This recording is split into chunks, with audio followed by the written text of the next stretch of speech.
সুপ্রিয় দর্শক, আসসালামু আলাইকুম। সুলতানাস কিচেনে সবাইকে আরও একবার স্বাগতম। আমি আজকে কলার মোচা ডিম দিয়ে ভাজি করেছি, সেই রেসিপি নিয়ে আপনাদের সামনে হাজির হয়ে গেলাম। এটা খেতে ভীষণ মজার এবং অনেক পুষ্টিগুণে ভরপুর।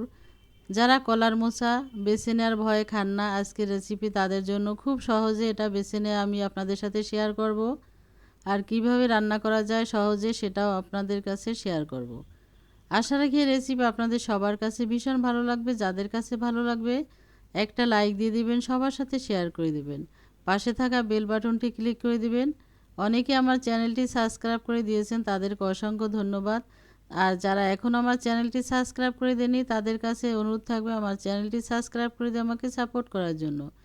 এখানে আমি একটা কলার মোচা নিয়েছি মাঝারি সাইজের। এই যে উপর থেকে এই যে উপরে যে বড় খোসাগুলো আছে সেটা প্রথমেই ফেলে দিব, তারপরে এরকমের যে ফুলগুলো আছে সেটা আলাদা করে নিব।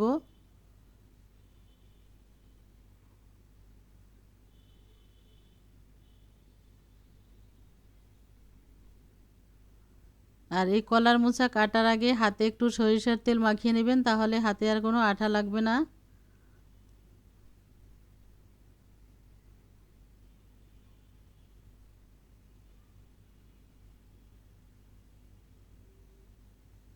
এই যে ফুল, এই ফুলের ভিতরে এরকমের শক্ত ডাটার মতো থাকে, এটা ফেলে দিতে হবে এইভাবে।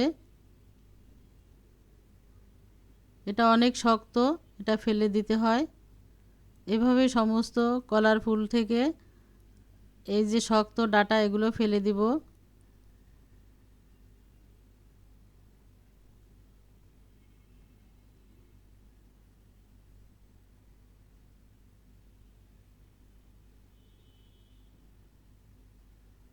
শক্ত যে ডাটাগুলো ফেলে দিয়ে তারপর আমি এগুলো ভালোভাবে কেটে নিব। এই যে সবগুলো আমি বেছে নিয়েছি, এখন এগুলো কুচি করে নেব। আমি একটা বটি দিয়ে এটা কুচি কুচি করে নিছি। আর এটা কুচি করে নেওয়ার সাথে সাথে পানিতে দেব, তা নাহলে একদম কালো হয়ে যাবে।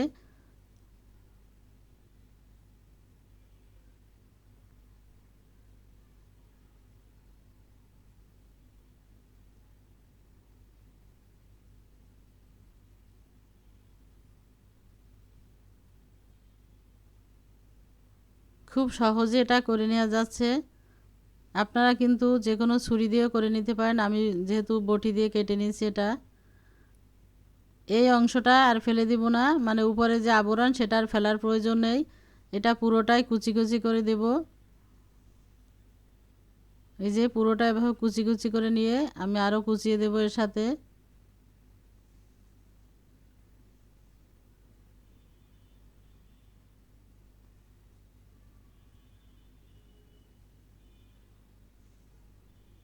খুব সহজেই করে নিলাম, আমি এটা কেটে নিয়েছি। এই যে এখন ভালোভাবে পরিষ্কার পানি দিয়ে ধুয়ে নেব। ধুয়ে নেওয়ার পর আমি এটা হলুদ লবণ দিয়ে সিদ্ধ করব। চুলে একটা কড়াইতে পানি বসিয়ে দিয়েছি, তাতে দিয়ে দিয়েছি হলুদ আর 1 চা চামচ লবণ।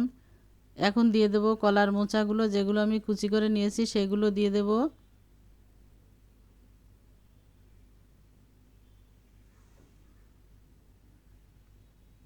এবারে আমি এটা ভালোভাবে সিদ্ধ করে নিব। এটা সিদ্ধ করে যদি না নেই তাহলে ভাজি করার পর একেবারে কালো হয়ে যাবে, খেতে ভালো লাগবে না, দেখতেও ভালো লাগবে না। এই যে সিদ্ধ করা হয়ে গেছে, পানিটা ঝরিয়ে নিয়েছি। চুলা আর একটা কড়াই বসিয়ে দিয়েছি, তাতে দিয়ে দিচ্ছি ভাজি করার জন্য তেল। আমি এটা সরিষার তেল দিয়ে করছি। আর এই যে পানিটা ঝরিয়ে নিয়েছি, এখন দিয়ে দেবো পেঁয়াজ। 1 মুঠো পেঁয়াজ দিয়ে দিচ্ছি, এর সাথে রসুন আছে, ছোট সাইজের একটা রসুন দিয়েছি। ভালোভাবে নেড়ে চেড়ে ভেজে নেব পেঁয়াজ। দিয়ে দিচ্ছি 1 চা চামচ পরিমাণে লবণ। দিয়ে দিচ্ছি এখানে 7-8টা কাঁচামরিচ, একটু ঝাল ঝাল হবে, খেতে ভালো লাগবে। নেড়ে চেড়ে ভেজে নিচ্ছি 1 থেকে 1.5 মিনিট। এখন দিয়ে দিচ্ছি একটা তেজপাতা 2 ভাগ করে। 1/2 চা চামচ হলুদের গুঁড়ো দিয়ে দিচ্ছি।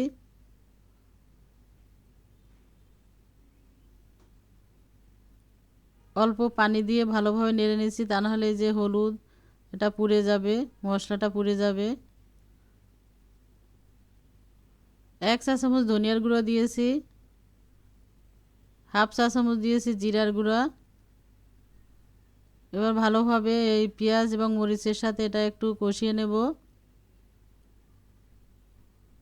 হয়ে গেছে কষিয়ে নেওয়া, তেলটা উপরে ভেসে উঠছে। এখন দিয়ে দেবো সিদ্ধ করে রাখা সেই কলার মোচা।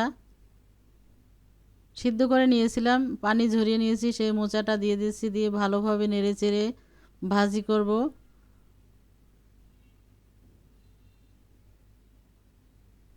আমি 2টা এলাচ একটু মুখ ফাটিয়ে দিয়েছি, সুন্দর একটা ফ্লেভার পাওয়া যাবে।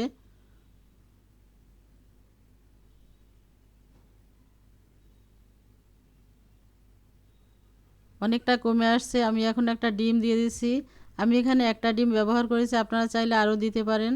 ডিম দিয়ে ভালোভাবে নেড়ে চেড়ে এই কলার মোচাটা ভালোভাবে ভাজি করে নিব। সুন্দর একটা ফ্লেভার বের হয়েছে। এটা চিংড়ি মাছ দিয়েও ভাজি করলে ভালো লাগে, এভাবে ডিম দিয়ে যদি ভাজি করেন সেটাও অনেক বেশি মজার এবং টেস্টি হয়। ভাজি করা হয়ে গিয়েছে, এখন আমি চুলাটা বন্ধ করে দিব।